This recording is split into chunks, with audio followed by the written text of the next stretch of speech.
Hello, hello. Welcome, friends. I am glad that you came to talk about knitting with me tonight. It's been a couple of weeks, and I think doing 2 weeks in between each live is better. I have time to come up with more material, and I have so many things to share with you today. I'm so glad you're here. So, my name is Kelly from Knit Swag, and I come here every other Sunday night, roughly, and we talk about mostly my favorite knitting book. This is Number Knitting. It's the original modular knitting book, published in 1952 by Virginia Woods Bellamy. Love it. And if you have a copy, this is a treasure. I saw that there is still one available for Thrift Books, from Thrift Books, for $280. It's been up for a few weeks, and there are occasionally some available on Amazon. Not any this week, but I have digitized the whole thing, and I made it searchable. I redrew all the charts, and so that is available in the link below. Yeah, so let's get into it. So I have been putting together over the mostly the last year, a whole bunch of like tidbits about Virginia, and I share them with you all here like every week. But like I have more. Way more than I've shared with you, like down to like marriage records and draft card registrations and and just very minuscule bits and pieces. But they're all just like in this like hodgepodge of folders on my computer, and I was trying to figure out a way like how to wrap my head around all this. You know, we talk about when Virginia was born. She was born in 1890, and like she got married, had kids, started her knitting publishing. But like I wanted a way to see it, like visually. And so I found a website today. I did a search for a website, and I put a link to it below. I'm going to show you my screen.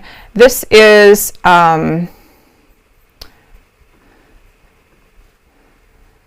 okay. 5. All right. So this is the Virginia timeline that I have put together, and it's kind of still a work in progress. Let me see if I can get the list. Here we go. So she was born in 1890. We don't know like what her childhood consisted of. I know she went to a friend's school in New Jersey, but the real bits and pieces of information about her come from like newspaper clippings. So like when she got married, and I found something about when her first son was born. There's like birth records and things online through Ancestry, and then starting in the 20s is when there's a lot more information available. And I think as human beings, we're all gonna people will be able to find this information about us. Because like they're public records, like when somebody was born, when they got married, and when they died, like that's pretty common information.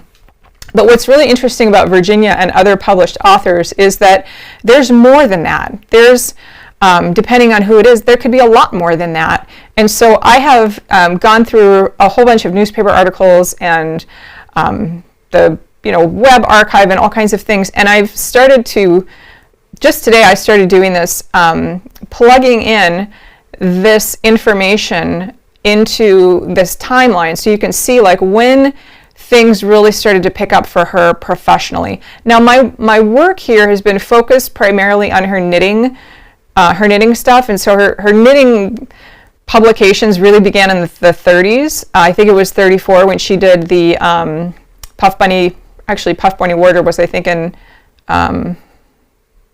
34, and she also did a number knitting tutorial around then as well. But in the 40s is when things really started to pick up for number knitting, and there's a lot. I haven't even finished it all, but there's a lot going on for a female. I guess not just a female, but probably most knitting designers were female. To have a name published recognition as you are the definitive designer, not like an anonymous designer contracted by a yarn company, but like getting name recognition as a knitting designer in the 30s was 40s, that was like unheard of. And I I could be wrong, but like I think she was probably one of the first to do it. I know that Mary Thomas came before her, and other like knitting authors like Ida Riley Duncan. She had published a book called Progressive Knitting. I haven't done a search for those two women in like the web archive or like in publications, but in my research in magazines like McCALL'S Needlework and Women's Home Companion and that sort of women's magazine, I haven't been able to find any others that just were like knitting designers. There are some other people that had published books. I don't know what their like design timeline was before that, but like for named individuals selling knitting patterns in the 40s, there weren't very many. And so Virginia was really ahead of her time. I am going to go back and fill in more at the beginning, because before she became a published knitting author, she like in the 20s, actually until like probably the 70s, she wrote a lot of poetry, and she had quite a few poems published in like the New Yorker magazine and other publications. I'm going to fill those in as I'm able to. But if you want to, take a look at the link down below, and you can see this kind of visual timeline that I put together. And when I have the clippings, because that's why I've been buying all these McCall Needlework magazines, is so that I can scan them and clip them. So it's not just like a byline or like a footnote in a bibliography, but like you actually get to see it. Like this is what was published, and I just think it's a valuable resource for other other historians. So check that out. I did a lot of events in her life, but I haven't yet put together. I haven't matched up everything in my like file collection into these events yet. So it's I still have quite a ways to go on this, but I think I've got a pretty good start for like one day. And I'd never seen a timeline website like this before. I think it's pretty neat. Maybe I'll make other timelines, but this is the one I came up with so far. So anyway, I thought you would enjoy that. I did. I had so much fun with that I had I put off housework today to work on that. So okay, so that's Virginia's timeline. If you want to take a look, the link is below for that. Okay, so another thing I've been working on is, so I have this gigantic collection. Well, it's gigantic for me, probably gigantic for most people. I have like 24 or 25 of these things, and I spend probably more money than I should on old magazines, but whatever. Someone's got to scan them, right? The universities aren't doing it, so it might as well be me. So I bought a mega. For a home user, it's a mega scanner. I think it scans, it's like 22 inches by like, I don't know, 15 inches or something. It's a hefty size scanner. And I was like, sweet, I'll be able to scan whatever I want. It's a flatbed scanner. And then I started like checking out all these other books from the library like that I'd want to scan. And a lot of them I'm finding they've got very tight bindings, or like they're thick, and you can't, if it's a tight binding and like the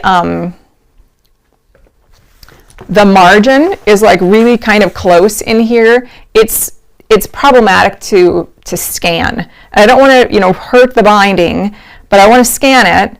But like if I need to keep the pages like this while I scan, that doesn't work for a flatbed scanner. So I was on a quest recently. Let me see if I can find the link for this. I did put the link down below. So I was on a quest for like different types of scanners, and all the ones like on Amazon that are like $500 and less. I'm like, no, that's not going to work. That's not going to work. That's not going to work. Like I need one that will like keep the book, like that won't hurt the book. And so I found them. Here's a company that makes them. It's called Crowley Digitization Products, and they have like all these archival scanners. And I was like, ooh, that looks like what I want. overhead scanners for fragile and bound materials. Like, heck yeah, this is great. And some of them even have like fingers that will automatically flip the page. But the thing with these scanners is they just sell them to like universities and museums, and like probably not to individuals. And so like they don't even list the prices. You have to message them to get a quote on one of these scanners. Anyway, maybe someday I'll just be able to go to like a museum that has one of these and just like watch them work it, because that would be so cool. And some of them, this is so awesome. Some of them are even hydraulic. So like the book is on a cradle, right? And the scanner, instead of a flatbed scanner, the scanner is also at an angle, and it'll scan and it'll scan the book, leaving the glass like this, so the book can stay in the cradle, and then it'll lift up, and then like a rubber finger will come and flip the page, and then it comes down again, and it can scan like, I don't know, 100 pages or 100 spreads per hour or something of like old archival material. Yeah, I would imagine it probably costs like 50 grand or something. I don't know, because I haven't requested a quote, but hey, maybe someday if Kelly's archival project gets big enough, we can all like crowdsource it or something. Anyhow, so that's been fun. All right, scanners. So lately, this week, I've been working on McCALL'S Summer 1944. So let me show you this. I've scanned like a third of it. I had just finished scanning Summer, I think 48, which I showed off last time, and the cover of this looks very similar to the 1948 version, in that it's like beautiful pastel flowers, and maybe that was just like their summer theme. But anyway, I'm working on this. The first thing I noticed about this is that it's shorter. It's only 72 pages.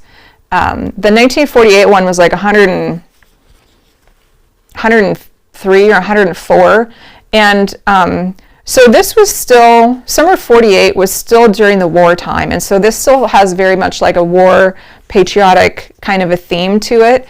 I gotta wonder if like maybe one of the reasons it's shorter is because of like they needed things for the war effort. I'm not sure, but I made some notes about this, things that I thought were very interesting to me that I wanted to share with you. The first one, so like if we're looking at Virginia's timeline, let me bring that back up. So Virginia's timeline, this is 1940. This is 1944, this magazine is. And so the war, World War II ended in, I believe it was December of 45. And so Virginia had already been doing some number knitting stuff. I think 1942, her first number knitting pamphlet came out, and the next year her mother died, and so like 1942 to 1946 is when she was doing all of her pamphlets, mostly in McCALL'S needlework, but also in Women's Home Companion. And so this would have been, this issue would have been like right kind of in that time frame of when she was doing her pamphlets. It was kind of on the front end. But the thing that struck me about this, I've got about, I think, 39 pages of this scanned, so that'll just be easier to show you on the scanned version. It's a little clearer. I'm going to be working on the rest of it tonight. No, not tonight. It's Sunday night this week. But for now, I'll show you what I have. So this is the part I want to show you, because she's just kind of getting started with her pamphlets, and this is the front page. This is like little tidbits from the editor, and the one that I liked was here. it's the last one. It says, did you know that self-improvement is in the air? Following the example of our men in the service who are studying and learning new ways of doing things, thousands of American women are keeping step with the men by taking up home study. In many cases, the courses they are taking come through the mail. Several popular courses mentioned elsewhere in this book are in costume design, improved personal appearance, and conversational ability. Now, the thing that was interesting to me about that is, like, they'd been publishing this book for decades at that point, I believe. I'm not sure when McCALL'S Needlework started. I need to research that. But they've been, in the publishing business, educating women for, not a short while. And granted, I know a women's magazine has got like laundry soap advertisements and advertisements for like, the best type of, slips to wear and pantyhose and, cleaning supplies and that sort of thing. But there's like a lot of educational information that goes into this. But what that article was specifically mentioning was dedicated courses of study. And, we might think now like, oh, a course in improved personal appearance and conversational ability, that might seem like a little trivial. I mean, it's important, but like the fact that they were offering dedicated courses in those is, I think, noteworthy. So I kind of wonder if something along these lines, or maybe like that particular statement in the beginning of this issue in which Virginia had her patterns featured, if that might have been like the impetus for her a few years later to begin her correspondence courses. Perhaps. Yeah, I'm not sure, but I thought I would throw that out. Okay, another thing that I thought was interesting about this was also on that same page. So we know that the war effort, they had all kinds of rationing and they were having to make do and use different kinds of materials for things. The paragraph right above the part about the correspondence courses, it says, do you know that cattails now go into sofa cushions and cuddly animals? Yes, a new discovery by C.F. Burgess uses the seed pods of the common cattail plant, commonly known as bulrushes, to form fluffy stuffing material. The name of which is Typha. This natural American product, Typha, is on sale at representative department stores throughout the country. The new material is most welcome as kapok, and down feathers are getting very scarce indeed. Well, I think I need to research what Typha is because I don't. Typha and kapok. My goodness. I don't know. I don't know what that. Like if that ever had any sort of like a industrial use post-war, or if it was just during the war. Like in one of these magazines, there was an article all about how you could make yarn out of milk protein, and they had like some special trademark name for it. But then it fell out of favor because when whatever you made with the yarn that was made from milk protein, it smelled like rotten milk. so they stopped using that. Yeah. All right, some other fun things in this issue is on page 29. So we know that that nylon was rationed because they needed it for the war efforts for like parachutes and such. So this is an advertisement for a Singer sewing center, and you can buy a sewing machine from them and they'll teach you how to sew. That's lovely. But the point of this is that, so you've got this girl in the advertisement. What can you do for a girl with five thumbs? She looks, befuddled. But then you scroll down and look at the back of her leg. And so you see how it's got not just a line down the back of the leg, but it's kind of like in a zigzag pattern. And it's both of them are like that. And it made me wonder if like that's how the old nylons were made, or if like they just added decoration when they had to paint in the line on the back of their legs to look like they were wearing nylons. Because in summer 44, I'm sure they would have been painting the legs with the eye makeup to make it look like they were wearing nylons. But like, why? And all the times I've seen pictures of that, I've never seen it with like a zigzag pattern on the back of the ankle. So I think that was really interesting.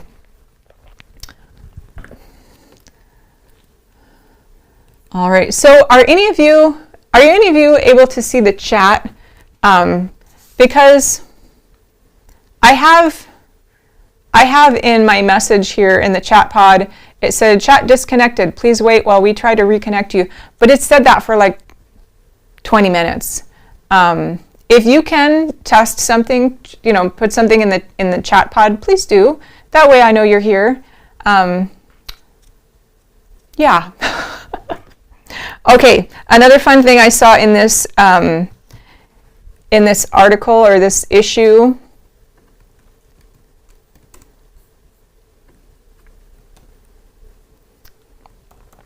This is called, they're trying to be very patriotic. And so they dedicated a whole page to entertaining troops while they're on furlough. You're the fun in his furlough. And it's a made up diary entry by, this is so silly, a made up diary entry by a young lady who is excited that her man is going to come visit her. But then she specifically mentions all the specific transfer patterns and dress patterns by number that she uses, as well as in what size range and how much they cost. Oh man. Kind of, where'd it go? 30, 34. All right. And this is sponsored by which company? Oh, McCALL'S. It's sponsored by the magazine. Yeah. And here's something that's fun. I don't know if women were like just more modest in general back then, but there's these 2 crocheted beaded necklaces, and they refer to them as date bait. I don't know if that would entice a guy to go out with you. But anyway, I thought that was very sweet. All right. And I guess my chat's not going to work tonight. If you can hear this, please chat.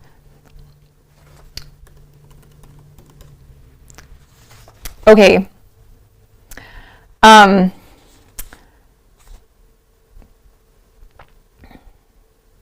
last thing I wanted to share in this particular issue of this magazine was on page 24.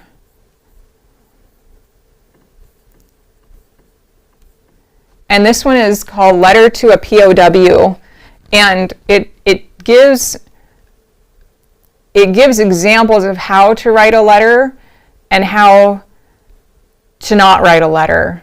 And it's interesting because it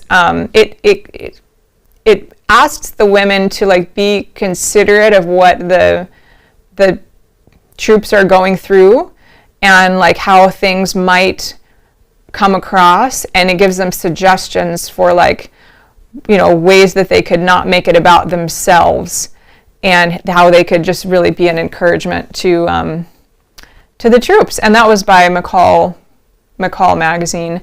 And I know that the U.S. government probably as long as we've had a U.S. government has, they do the propaganda sorts of, media efforts to get people to do what they want. And I understand that, but like the whole idea of putting yourself second and putting the interests and the needs of someone else above you, like purposefully, I think it's worthwhile, because it seems like, you know, a lot of days in social media, and like it's a very self-centered culture that we live in, and the idea of putting yourself second to put someone else above your own not livelihood, but like to put them above yourself, I think is noteworthy. And so I just thought that was a great article.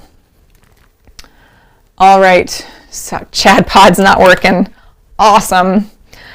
Okay, so let me show you some of the other things that I've been working on. I have been working on a project in for a few weeks that I haven't told you about, and it's because it's a little colorful, and all the people I've showed it to, whenever I show it to them, they go. But anyway, it's not for them. It's for someone very specific. So I wanted to show you that. That is on page. We're going to go over to the number knitting ebook. That is on page 98. This is the mulberry bush design, and the link for these is down below. Yeah. So mulberry bush. It's what I love about Virginia's book is that she always included pictures of the object flat. Like that was the most important thing. If there had to be a picture of the object, it would be flat. Like she didn't generally take her objects or her garments or her blankets and like fold them up so you couldn't see it. And I know that that's a pretty common thing in today's way of marketing patterns. It's like staged over a chair, staged over something. But like she just took a picture of it flat so you can see it. And I love that. So her original version of this was it was in the two colors, and this pattern is really cool because, first of all, shout out to Jessica Jean on Ravelry, because she was the very first person to ever put anything into Ravelry from Virginia Woods Bellamy, and it was this pattern. It was the mulberry bush afghan, and so Jessica Jean is the one that started this on Ravelry for me, at least. But anyway, so back to this pattern.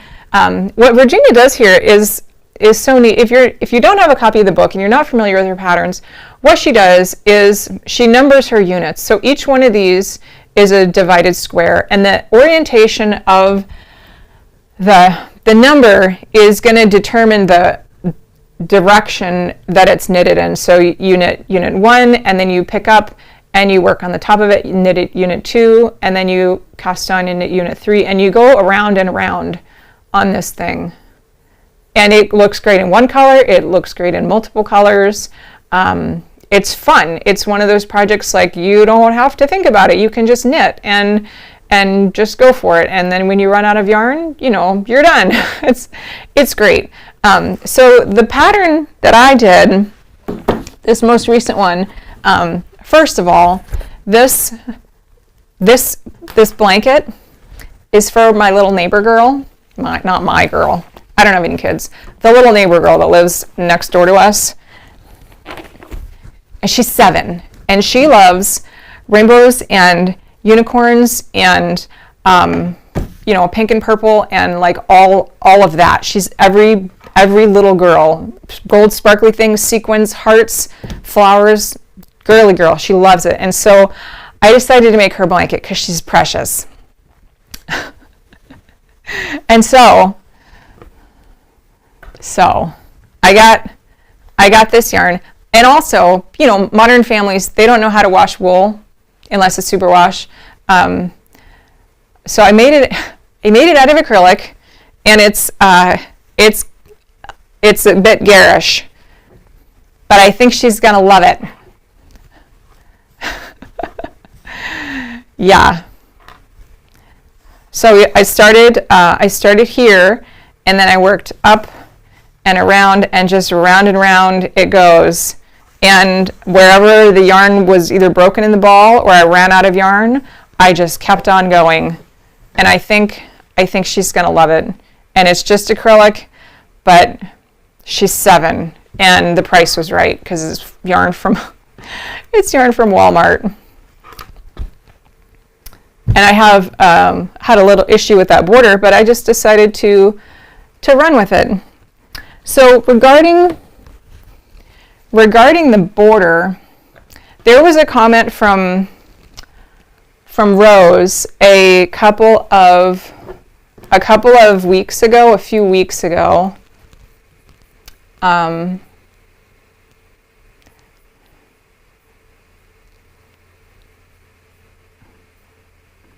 There was a comment from Rose a couple of weeks ago about a sweater that I was wearing, and she was curious about it, and I was curious about it too. So this is the sweater.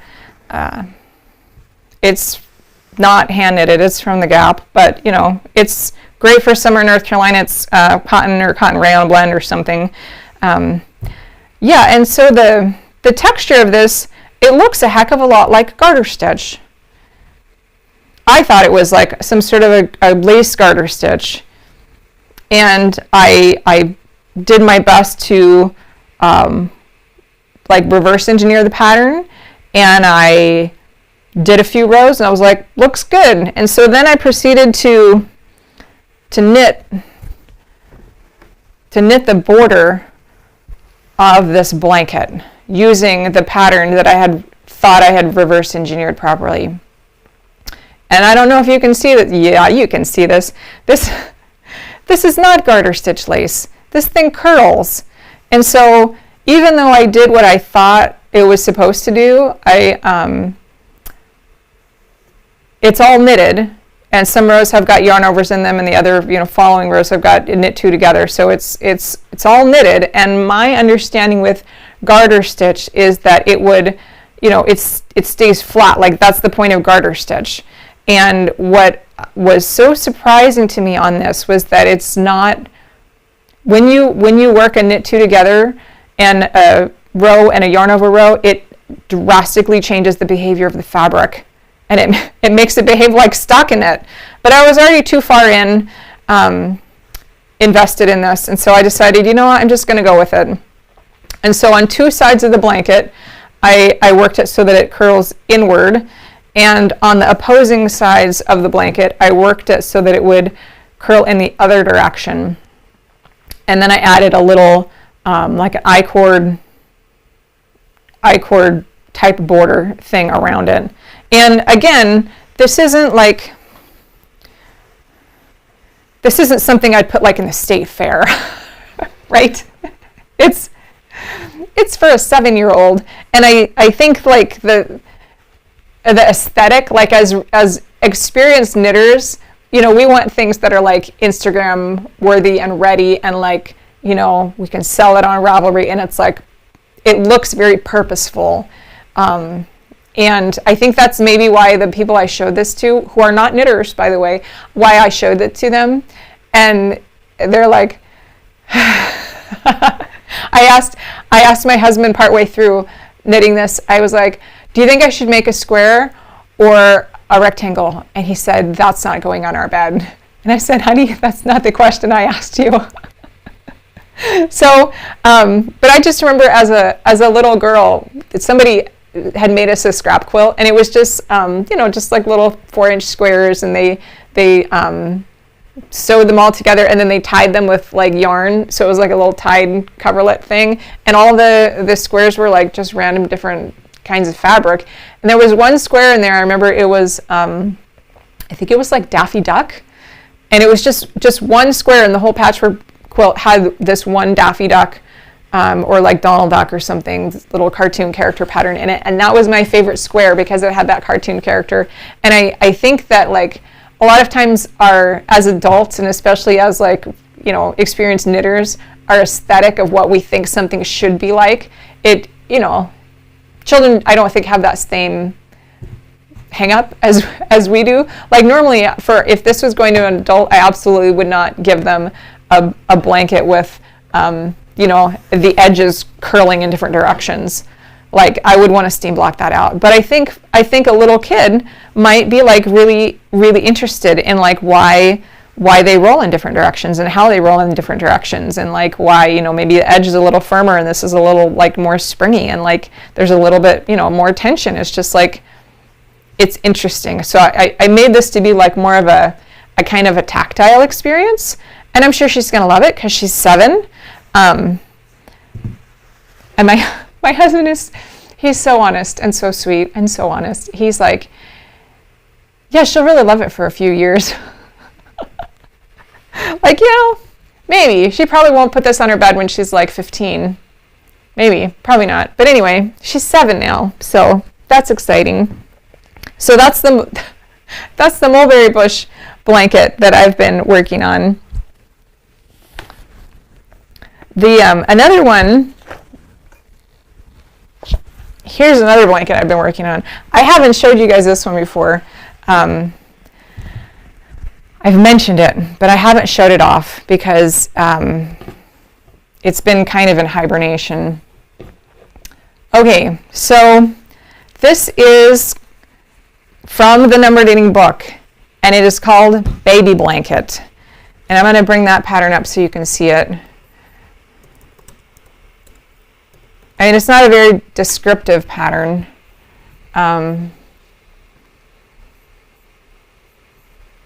Let's see where it is. Yeah, it's just called Baby Blanket. There we go. Here.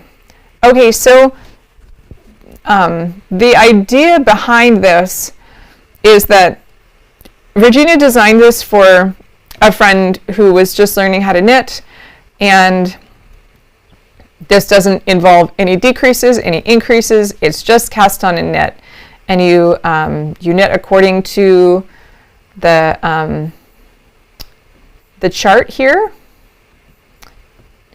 and she has you know, the orientation of her choices, like the order in which the squares are knitted, is unusual, because normally I would think you would just you know, go right to left, back and forth. But what I think Virginia liked to do was to orient things in such a way so that you could work them without having to break the yarn, or breaking the yarn as little as possible. And so in this particular example, she has you knit on size 11. It's like worsted weight yarn, 3 stitches to the inch. And for each one of the boxes on this chart, it is 3 stitches. So it would be 1, 2, 3, 4, 5, 6, 7, 8. So you would cast on 24 stitches and you'd work a box, and then, you know, so on and so forth. And you work each box next to at it like a, not parallel, what's the tangent? Perpendicular, that's the word I was looking for. You work each square perpendicular to the ridges of its next door neighbor.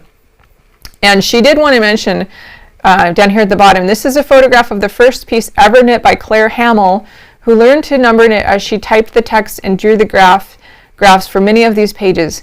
Claire pointed out her one mistake: the 2 lower squares at the right corner move in the same direction instead of being knit in opposite directions or at cross tension. So this is the most basic baby blanket pattern in this book, and my version is. Thank you for liking this video. It lets me know people are here, even though the chat is broken. I appreciate that very much. Okay, so my version of this is on lace weight cotton slub yarn, and you see this, how tiny this is. So there was a woman it was in the late 90s. I was still in college, and my yarn shop owner was, you know, she was old, she was nearing retirement, and she'd been in business for like, I don't know, probably 30 years or something. She knew a lot of people in the knitting community, and she got a call from a lady a couple towns over looking for someone to give some knitting stuff to. Her name was Sherry Looney. She was from 2 towns over, and my my yarn shop owner suggested that I give her a call, or that she call me. And so I went over to this lady Sherry's house, and she was a hand knitter, she was a machine knitter, she was a spinner, and she was looking to downsize everything. So when I walked away from there, she had given me 3 knitting machines with ribbing attachments, all of her cone yarn, all of it. Like, they have these big trees full of cones that you can put like tons of cone yarn on. I got all of that, Ashford traditional spinning wheel, and knitting books. She gave me knitting books. So it's 25-ish years later. I finished all the rest of the yarn, or I gave a lot of it away. I still have this cone. So this cone was like this big around. It was like this big around. It was probably a few pounds at least. It's lace weight cotton yarn. And I wanted, when I started this project, I wanted something that I could work on that was like a good in-between project. So like I finished one project, I can, just pick up something and give my hands something to do in between like the next one when I'm ready to think again. And this doesn't require any decision making. So I've been working on this since about 2000 or maybe 2001.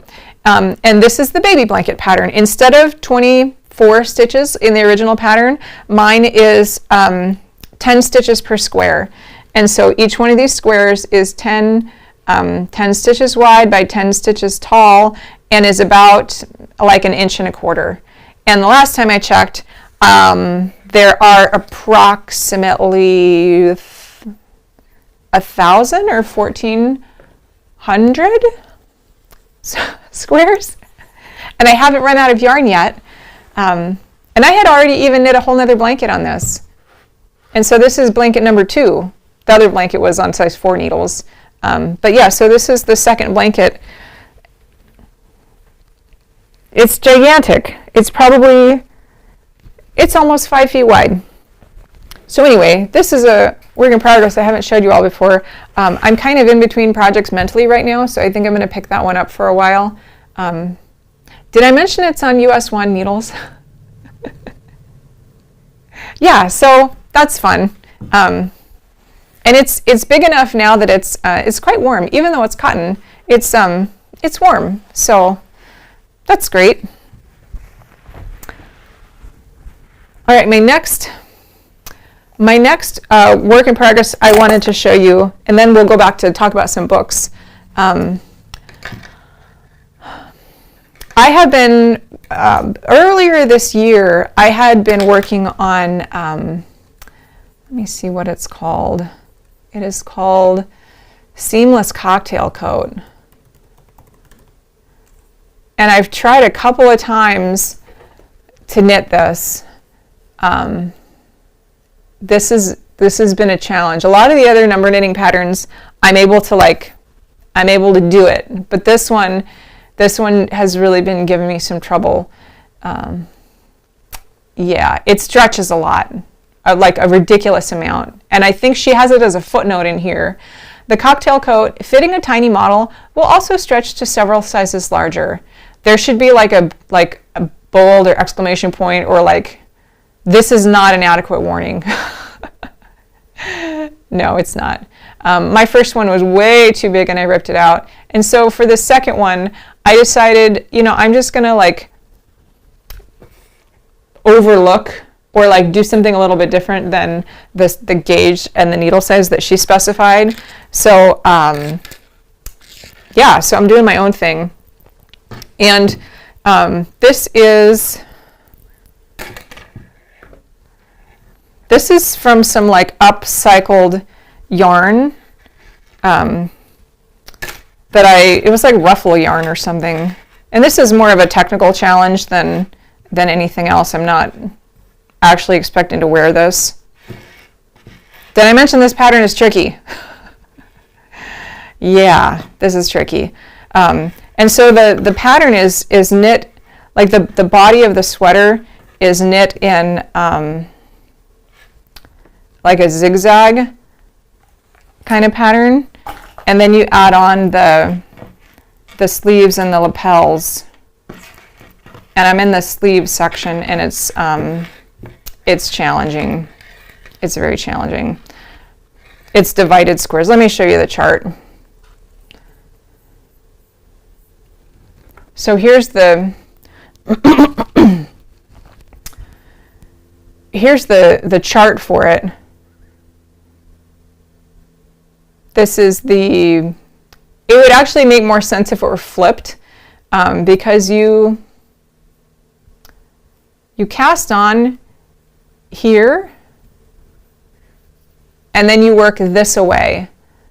So this is the cast on edge, so that part kind of makes sense, but this is also the neck edge. And so if you wanted to like see, kind of envision how it would look on a person, you'd have to like flip this around. So it's a top-down sweater, and I believe that this is the only one of Virginia's sweaters that she does top down. The rest of them are like side to side, or sometimes she does like start at the front bust and then like back over the back. She has one that's like corner to corner, but this is the only one that's top down. And so then we have these charts for the sleeves, and I think yeah. So the new chart is decidedly better than the old chart, the new chart that I made. But you know, this old chart, it's adequate, but mine is a little bit clearer. And so what you do is you pick up from the edge here, from the front. She has descriptions. Let's see. You pick up from the upper half of the front armhole and down the upper half of the back armhole. And then for unit 2, you pick up from the unit 1 and the lower half of the back armhole. So unit 2 is like over here. Yeah, she's displayed it. She drew her charts so that these are dotted lines. So they're sort of like, you wouldn't actually see them. It would be folded over on the back half. But she drew her charts, or I had Claire draw her charts flat, and just have like the back facing part of the chart in the dotted lines. I think one of the issues with this chart, this particular pattern, is that like most of her other patterns, she specifies pretty clearly. You didn't even see any of that. Okay, rewind. So the cast on is here, and then you work up. But this is a bottom up. No, this is a top down sweater. And so these armholes here are where you're going to join your sleeves. And so it's a little confusing if you're trying to envision this on a body, because this chart is top down, and so you have to flip it around. Now for these sleeves, she drew her chart so that it would be laid out flat, even though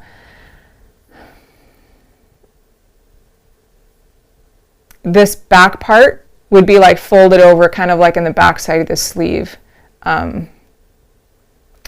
one of the things that is confusing about this particular pattern is she tells you which sizes of needles to use for the sleeves.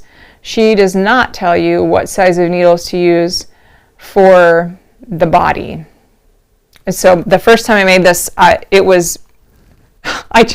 guessed wrong. I still haven't guessed right, so I don't know like what size of needle the body is supposed to be working on in relation to the sleeves. Maybe someone at some point will knit this. Maybe it'll be me and actually get it right. But this, I did a test with this pattern a year or so ago with some test knitters, and everybody struggled with it, and it was tough. So anyway, that's the seamless cocktail coat that I've been working on. And I picked this back up again because I had to take an airplane trip recently, and I needed something that would fit in this teeny little bag that I could put in my carry-on. And like all my other projects were like gigantic blankets or 99% finished sweaters, and so those wouldn't really fit in a carry-on. But this little thing, like I I could knit on this ball of yarn for like another 3 weeks. And it was still, I wouldn't run out. So this makes a really good travel project.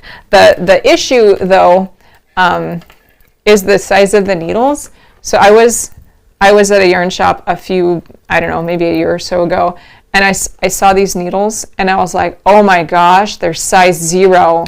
Like I've never seen size 0 circular needles before. Like, that's amazing, I have to have them. And then, you know, I had to wait until I had the right yarn to knit on size 0 needles. But the yarn is so thin, I can't feel what I'm doing. And so it's prone to errors because I have to look at it the whole time. And like when you're in an airplane and it's, you know, 6 a.m. and it's dark out, like the sun hasn't even come up, it would be rude for me to turn on my little working light over my airplane seat when everyone's trying to sleep. So I did screw up a few times because I can't feel what I'm doing. But, you know, that's okay. Oh, I wish the chat pod was working. Okay, forging on.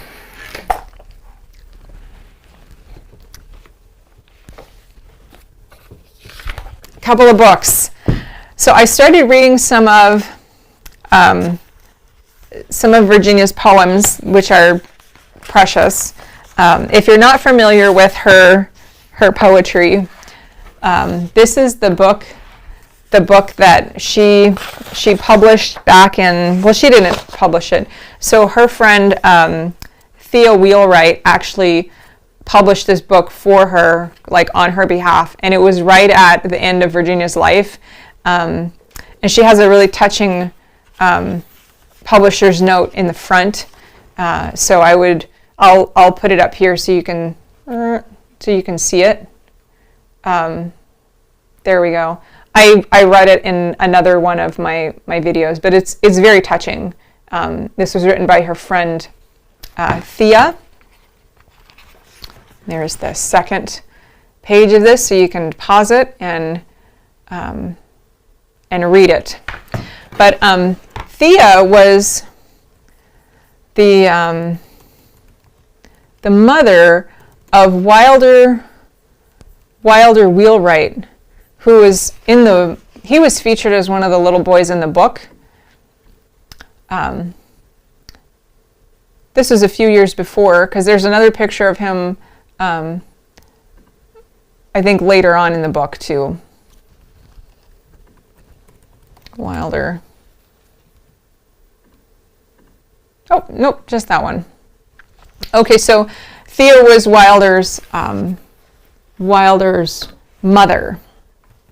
So this particular book was published by the Bond Wheelwright company, and so Thea and her husband William, I believe his name was William, they had a publishing company together, and they did like mostly historical type books, collegiate type books, and so she was very much in the publishing industry. And then she published this book right after Virginia passed, and it was Virginia's poems, which they picked together. So I wanted to read one of those poems today. A dark bird, this is called Lunch. A dark bird is considering in the blizzard upon a branch the problem of his gizzard. He has no hood to deafen the wind's whistle, no boots upon his feet, but skin and gristle. No roof except his body, feather thatched, and could regret the shell from which he hatched. But briskly, claw by claw, he shovels snow to devour the unfortunate insects housed below. And having retired into a shoulder hunch, digests, contemplative, his icebox lunch. Thank you, Virginia. That was lovely. Okay, so that was the poem of the week called Lunch. So the reason I got another historical book from the library, because that's what I do. This one, let's see. Oh, good, they're going to let me take it off. So this is a book. It's called From Paper Mill to Pressroom by William Bond Wheelwright. And the last time the library sent me an archival book, they put a big sticker on it. But this time, some librarian had the forethought to not take a 100-year-old book and put adhesive on the cover. So that's great. So it's got this little slip here. So I wanted to see, like, I know that the Wheelwrights were book publishers, and they published all kinds of interesting books, but this one was written by him, and I thought, that sounds interesting. I mean, to me, like, you know, if you're from the U.S. and you've ever watched the U.S. version of The Office, it's, you know, the Dunder Mifflin Paper Company, and it's like, the first episode is about, like, how boring it is to work for a paper company and in the paper industry, right? And most people probably think that, like, their only thoughts about paper is, like, how smelly the paper mills are when they drive by. But, like, this guy, he wrote a whole book about it, and it's, like, graduate level industry, like, it's intense, and it's all about paper. And I thought, that's interesting. Like, why would, I mean, I know he's in the publishing industry. I thought maybe that's why he wrote a book about paper. But then, if you look at the beginning of this book, it says, "To my father, George William Wheelwright, and to the memory of his father, who entered the paper business in 1834. These pages are respectfully inscribed." So this was his family heritage, was the paper business. And when I showed off this Virginia's Book of Poetry the first time, I was a little surprised at the very end, where it had this inscription in the back. It says, 1,000 copies of this limited edition have been printed on Warren's old-style laid paper, substance 60. Of these, 75 number copies have been bound in Weyerhaeuser and Dora paper over boards. This edition was designed by William Burton, set in monotype Bembo, and printed by the Out of Sorts Press. Okay, so, and this is number 4, which is spectacular. So I was thinking, like, you know, I read a lot of books, and I have a lot of books, and it is very rare for anyone to put what type of paper they used. Like, that just, people don't do it. Like, it's not, for most people, it's not relevant. Even most publishers, like, they don't care, you know, they use what's, I guess, you know, will do the job. But, like, this book, From Paper Mill to Pressroom, I mean, this guy, he was in the paper business. And so it makes sense why, when his wife published, you know, this book 40 or 50 years later, why the type of paper was listed. Okay, so I haven't finished this book yet, but it's a really great book. It's a little, the sentence structure of early 20th century writing is a bit different. They use longer sentences, and, you know, people now, we use shorter sentences. Things are just, you know, at a faster clip. And so it's, like, academically and mentally, this is a more challenging book to read than, like, you know, what I normally read, which is, like, you know, social media news articles and stuff. But it's great because he gives a whole, I think this book has like 5 chapters all about, like, different aspects of the paper industry. The first chapter is all about, well, one of the first chapters is about, like, the actual physical, you know, method of cutting down the trees and chopping up the trees and which kind of trees they use and processing the fibers. And there was a lot of it that it felt very familiar to me in terms of, like, yarn making, because they used not just trees, but they used rags and, like, different types of cellulose materials, and they talk about, like, all the different, you know, benefits, the pros and cons of each one, and, like, you know, how much they import and how much they export, and, like, what the you know, the tonnages that the U.S. used over, you know, given decades. And I believe this was published in 1920, maybe 1922. And so obviously it's 100 years old, but, like, the mechanization of, you know, the type of machinery and the things that they had to do to the cellulose fiber in order to get it from, like, you know, either cotton rags and trees to get it to their final product is very interesting. I'd be very curious to know, like, what similarities there are between, you know, paper making and yarn. Like, I've spun cotton yarn before, and so I know, you know, there's not much processing involved. You pick out the vegetable matter and then you can spin it. But like with paper making, I think there would be a lot more processing involved, more chemicals involved. And so I kind of wonder, like, you know, what would be how similar would it be, like, if you wanted to take bamboo or you know, seaweed or like other types of cellulose materials and turn them into yarn? Like, how similar would that be to, you know, the process of taking those same materials and turning them into paper? So that's another rabbit trail I need to go down. So anyway, this is a great book. I put a link down below to it. Actually, I don't think this book is for sale anywhere, so I just put the title. You could probably check one out from the library, though, if you're really interested. But this might be the only copy in the whole country, so, and I have it right now. It's from the University of Miami, actually. It was originally purchased by the Old Corner Bookstore in Boston, Massachusetts. The little tag is in there. So this is the paper mill, from paper mill to pressroom. All right. So, last bit of historical goodness, and then we'll talk about our knit along. I wish it was we. It's just me today because the chat pod is broken. Oh dear. Okay, so we're back over in, this is I guess the first 40 pages of McCALL'S summer 1948. And I saw in here a bunch of advertisements for Fleischer's yarn. There's nothing finer. And I was wondering, you know, a lot of the old yarn brands, maybe not a lot, but some of the old yarn brands are still in business, like Spinnerin, I think, might be one that's still in business, or Coates and Clark.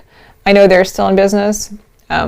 Some of those old yarn brands now are like, you know, they're just like big box kind of brands, like Sayel, I think. I don't know if Sayel still is. I know when I was a kid, which was kind of a long time ago now, but people would give me Sayel yarn. It was all, you know, acrylic.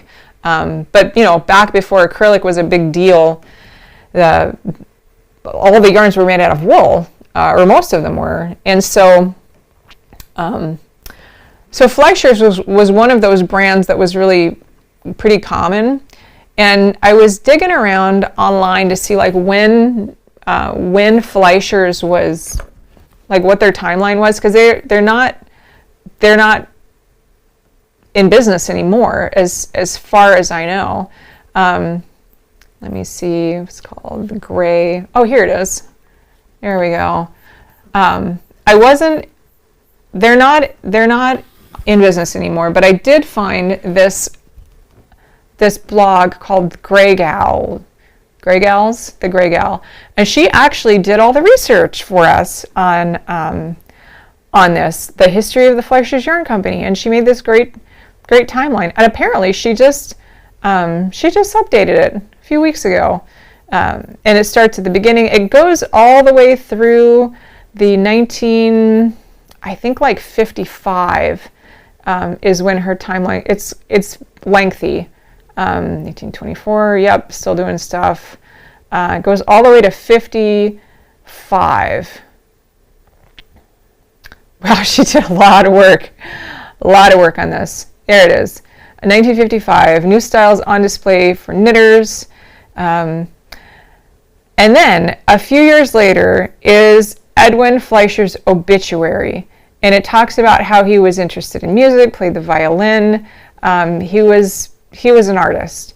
He actually got a PhD, his doctorate of music degree, from the Philadelphia Music Academy. Okay, so why is that Fleischer's? There we go. Why is that important? So when I was looking up to see like if Fleischer's is still in business, the only thing I could find about Fleischer's now is an art, like at this art school in Philadelphia. And I was like, Philadelphia, that's, I've been there. It's, there's a lot of public art in the city. There's also a lot of murders in the city. It's kind of a dirty city. But it's, it's artsy and crime ridden. But anyway, there's this art school in Philadelphia called Fleischer. And apparently let me see the history. Here it is. History. So the people at the Fleischer yarn factory decided that they wanted to help out the local children, like the children of the factory workers, and so they started a little like art class thing for them, graphic sketch club. And if you look at that link that I sent, it takes you like through their history and how it changed. And here you're carrying on the legacy and mission of Samuel S. Fleischer. So I don't know exactly how Samuel S. Fleischer, maybe he was the father of the other Fleischer that we saw on the previous page. But it was an artistic family, and they wanted to preserve that both in their company in their company legacy for their community. So although Fleischer's Yarns is no longer in business, I believe it's a nonprofit art school in Philadelphia is still in business, and they've actually got some really interesting classes.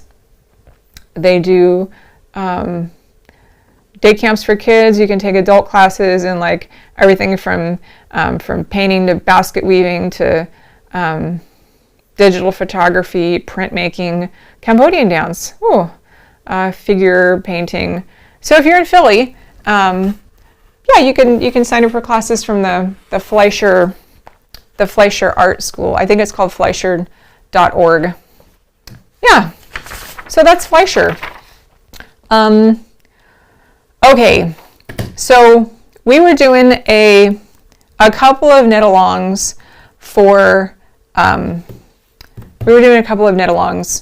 the summer, and the first one was the winged blouse. Hold on.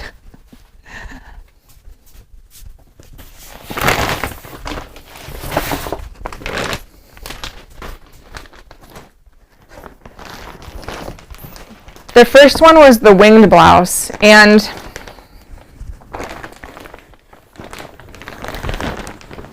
after I started that, I realized that's kind of ambitious. It was a hard pattern, and it was a lot of knitting, and I think that only one person finished it.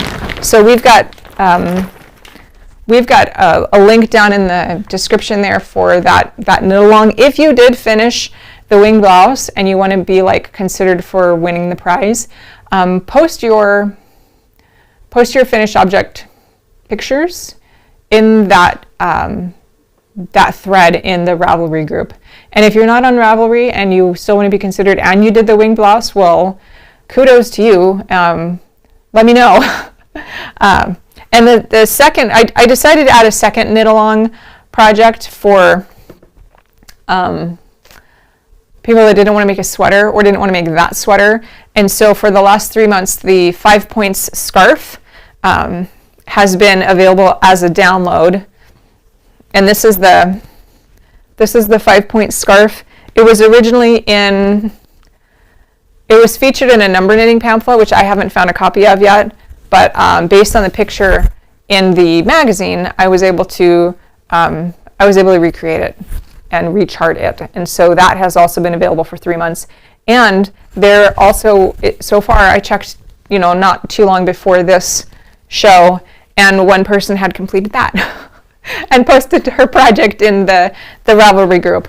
And so if you did this, if you finished your scarf, post your picture in the next day or so. And next time we get together in a couple of weeks, hopefully the chat pod will be working, and I can feel like I'm not just talking to myself. But then we'll do the prizes for the knit along, and there'll be good prizes too. Last time we gave away a Anita one, and she got one of these cute little Secret Society mugs.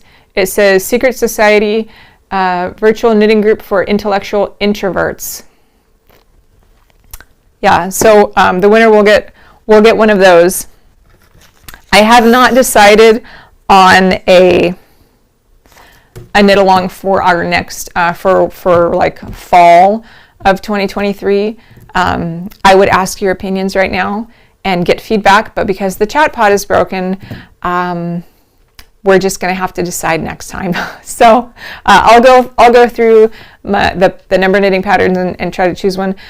Karen at one point had suggested maybe the let's see, there's a hat and belt. I think this was a suggestion. So the original pattern is called bag and hat of straw yarn, and I've made one of these. I made a couple of these, and it's cute. The patterning in the book is the gauge is wrong, and so if you knit it according to the patterning in the book, your hat will be this big. But you know, once we get through that, it's a cute little hat. So that's an option. If you have any other things you'd like to consider for the knit along, maybe drop a note in the comments of the video, not the chat pod, but like in the comments, or post it in the Ravelry group. And yeah, so I normally at this point I would say, hey, do you have any questions, like any other things you want me to talk about? But we're gonna have to save that for next time. And even though the chat pod has been broken, I see that there's been like, you know, 8 people here, so that's awesome, and you guys are hanging out for like a half an hour, so thanks for that. I really appreciate it. I look forward to these times together so much, and next time we're gonna have no technical glitches. Yeah, and I'm sure I'll have some new projects to show you as well. Thanks again for hanging out with me tonight. I appreciate you so much. And I hope that you have a wonderful and productive and fun-filled week ahead. All right, bye.